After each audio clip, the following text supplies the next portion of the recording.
Project ಕೈಗೆತ್ತಿಕೊಳ್ಳೋದರ ಹಿಂದೆ interesting ಆಗಿರೋ ವಿಷಯ ಇದೆ. ಅದುವೇ ಒಂಟೆಯ ಮೂಗು. ಪ್ರಕೃತಿ ದತ್ತವಾಗಿ ಅದಕ್ಕೆ ಇರೋ ಶಕ್ತಿಯನ್ನ ಮನಗಂಡ ವಿಜ್ಞಾನಿಗಳು ಅದನ್ನೇ ಈ ಯೋಜನೆಗೆ ಸ್ಫೂರ್ತಿ ಮಾಡಿಕೊಂಡಿದ್ದಾರೆ. ಮರುಭೂಮಿಯಂತಹ ಪ್ರದೇಶದಲ್ಲಿ ಬದುಕಬಲ್ಲ ಪ್ರಾಣಿ ಎಂದರೆ ಅದು ಒಂಟೆ. ವಿಪರೀತ ಹವಾಮಾನದಲ್ಲೂ ಅದು ಜೀವನ ದೂಡುತ್ತದೆ.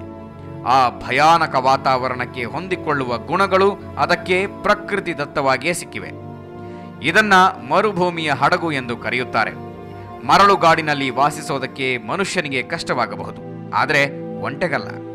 ಭೂಮಿ ಮೇಲಿರೋ ಪ್ರಾಣಿಗಳ ಪೈಕಿ ಒಂದೇ ಬಾರಿಗೆ 100 ಲೀಟರ್ನಷ್ಟು ನೀರು ಕುಡಿಯುವ ಸಾಮರ್ಥ್ಯ ಇರುವ ಜೀವಿ.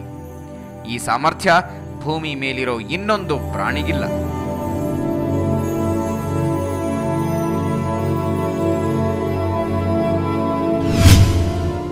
ಮರುಭೂಮಿಯಲ್ಲಿ ಒಂದು ಕಾಡು.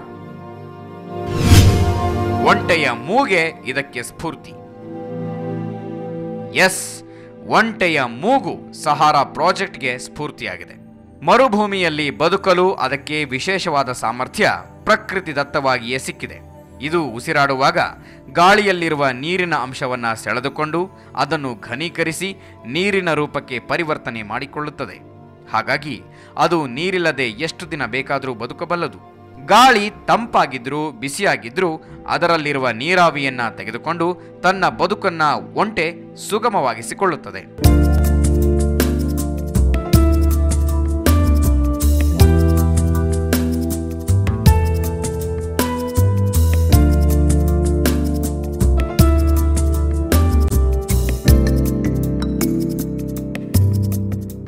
ಇದೇ ವಿಜ್ಞಾನಿಗಳಿಗೆ ಸ್ಫೂರ್ತಿಯಾಗಿ ಸಹಾರಾ ಮರುಭೂಮಿಯಲ್ಲಿ ಕಾಡು ನಿರ್ಮಿಸಲು ನಾಂದಿಯಾಗಿದೆ.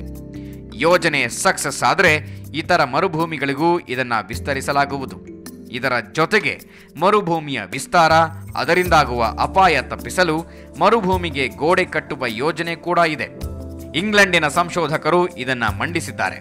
ಪಶ್ಚಿಮ ಆಫ್ರಿಕಾದ ಮೌರಿಟೇನಿಯಾದ ಪೂರ್ವದ ಡ್ವಿಬೌಟಿವರೆಗೆ 6000 ಕಿಲೋಮೀಟರ್ ಉದ್ದದ ಮರಳುಗೋಡೆ ಕಟ್ಟುವ ಯೋಜನೆ ರೂಪಿಸಲಾಗಿದೆ.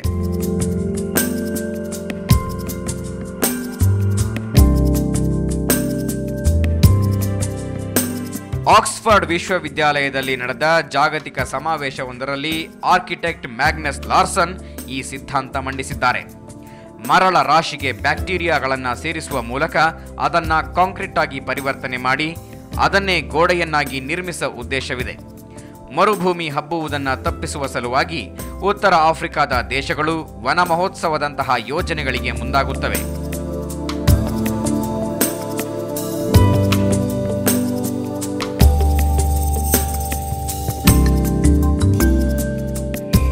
ಗ್ರೀನ್ ವಾಲ್ ಆಫ್ ಚೀನಾ ಎನ್ನುವ ಅಂತಹದ್ದೇ ಯೋಜನೆಯು ಹಸಿರು ಮರಗಳನ್ನು ಬೆಳೆಸುವ ಮೂಲಕ ನೈಸರ್ಗಿಕ ತಡೆಗೋಡೆ ನಿರ್ಮಿಸುವ ಉದ್ದೇಶ ಹೊಂದಿದೆ.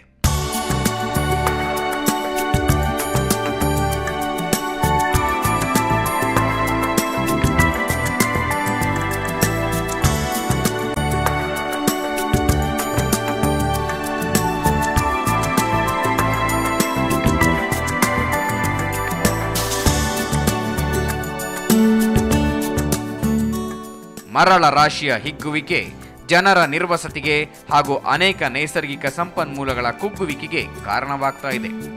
ಇದರಿಂದ 140 ದೇಶಗಳು ತೊಂದರೆ ಅನುಭವಿಸುತ್ತಿವೆ. ಆದರೆ ಈ ಎಲ್ಲ ಯೋಜನೆಗಳು ವಿಜ್ಞಾನಿಗಳು ಅಂದುಕೊಂಡಿರೋ ಪ್ರಕಾರವೇ ನಡೆದರೆ ಮರುಭೂಮಿ ಕಾಡಾಗಿ ಪರಿವರ್ತನೆಯಾಗಿ ಮಳೆ, ನೀರು, ಬೆಳೆಗಳು ಕೂಡ ಕಾಣಸಿಗಲಿವೆ.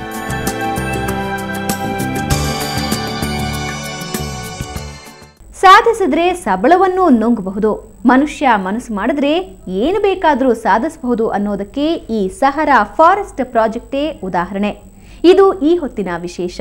ಕ್ಷಣ ಕ್ಷಣದ ಸುದ್ದಿಗಾಗಿ ನೋಡ್ತಾ ಇರಿ ಸುವರ್ಣ ನ್ಯೂಸ್ 24/7.